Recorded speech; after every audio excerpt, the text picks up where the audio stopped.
મિત્રો, ગત તારીખ 16ના દિવસે ભાવેશભાઈના ફાર્મ ખાતે જે પણ વિષય થયો તેના અનુસંધાને ભાવેશભાઈના પરિવાર દ્વારા કંટ્રોલમાં 112 ખાતે આ પ્રકારનો વિષય થવાનો છે તેના અનુસંધાને એ લોકોએ ટેલિફોનિક કંટ્રોલ જાણ કરેલ હોય. પોલીસ પ્રશાસન દ્વારા પોલીસની 2 ગાડીઓ ત્યાં સ્ટેન્ડ બાય મૂકવામાં આવેલ. થોડાક સમયની અંદર ત્યાંથી અસામાજિક તત્વોનું ટોળું આવી જે તે ફાર્મની અંદર તોડફોડ કરેલ અને આ રહ્યો ફાર્મનો જે પણ વિડીયો સમગ્ર ગુજરાતની અંદર ફેલેલ. આ બાબતે સામે સમસ્ત રબારી સમાજ અને સામા પક્ષે ઠાકોર સમાજ તથા દરબાર સમાજના વર્ગ વિગ્રહ કરાવવા માટે આની અંદર રાજકારણના અમુક વ્યક્તિઓ ભળેલ હોવાથી રબારી સમાજ અને ઠાકોર સમાજ દરબાર સમાજ સામે આવવાથી અંદર ખોટી કોમેન્ટો તથા વિડીયોની અંદર ખોટા દુષ્પ્રચાર કરેલ હોવાથી અમારી રબારી સમાજ વતી ઠાકોર સમાજ તથા દરબાર સમાજને એક વિનંતી છે કે કોઈ પણ આપણા સમાજના તથા તમારા સમાજના કોઈ પણ યુવાનો વડીલોએ આક્રોશમાં ના આવવું, ખૂબ જ સંયમતા જાળવવી. આ જે પણ વિષય છે એ વ્યક્તિગત વિષય હતો. અત્યારે રાજકારણ પોતાના રોટલા શેકવાના હેતુથી અમુક વ્યક્તિઓ આખો વિષય રાજકારણની અંદર જૂથવાદની અંદર અને વર્ગ વિગ્રહ ગુજરાતભરની અંદર વર્ગ વિગ્રહ થાય તેવા હેતુથી આખું એક ષડયંત્ર રચવામાં આવેલ છે. જે પણ વિષય અમારા જે બી ભાવેશભાઈના ફાર્મનો જે બી ગૌચરનો વિષય હતો એ સરકાર દ્વારા જે પણ તોડી પાડવામાં આવેલ એમાં અમારો રબારી સમાજ સહમત છે.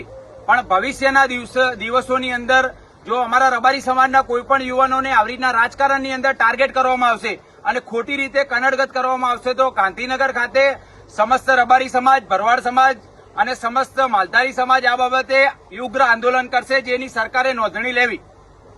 દિનેશભાઈ બોલો. જય વડવાળા, જય વાળીનાથ.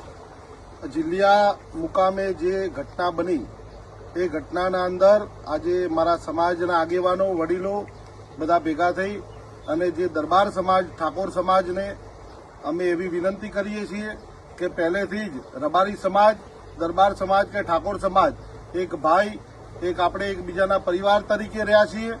કોઈ સમાજના અંદર વરવિખેર ના આવે, સમાજના ટોળાશાહી, સમાજને સામે જૂથમાં લાવવા માટેના ઘણા બધા પ્રયત્નો ચાલી રહ્યા છે. પણ એ પ્રયત્નોમાં આપણે સહભાગી ના બનીએ. જે વિષય છે વિષયની તપાસ પોલીસ તંત્ર કરી રહી છે.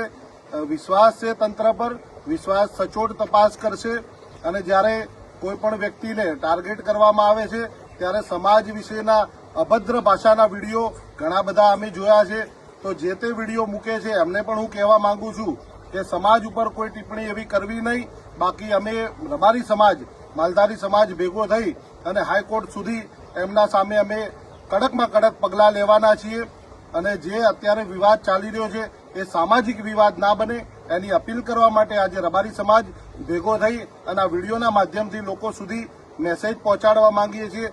જ્યારે સમાજ એક સમાજ તરફી કોઈ સહકાર આપતો હશે તો સમાજને પણ, અમારા રબારી સમાજને પણ મજબૂરી થઈ અને સમાજને એમનો સાથ સહકાર આપવાનો વિનંતી અમે પણ કરીએ છીએ કે સાથ સહકાર અમારે પણ આપવો પડશે. પણ એવો કોઈ વિવાદ ના બને એનો 2 હાથ જોડી અને દરેક સમાજને હું વિનંતી કરું છું. તથા મીડિયાના તમામ મિત્રોને જણાવવાનું કે આ 2 વ્યક્તિગત વિષય હોવાથી તમામ મીડિયા મિત્રોને નમ્ર વિનંતી કે કોઈ પણ જાતિ વિશે કે કોઈ પણ સમાજ વિશે પર્સનલ ટાર્ગેટ કરીને કોઈ પણ મીડિયાની ડિબેટ આપવી નહીં તથા કોઈ પણ કાસ્ટિમ તરીકે કોઈ પણ જાતિ વિશે વિશેષમાં તમારી ડિબેટ આપવી નહીં, જેની તમામ મીડિયા મિત્રોએ ધ્યાનમાં લેવું.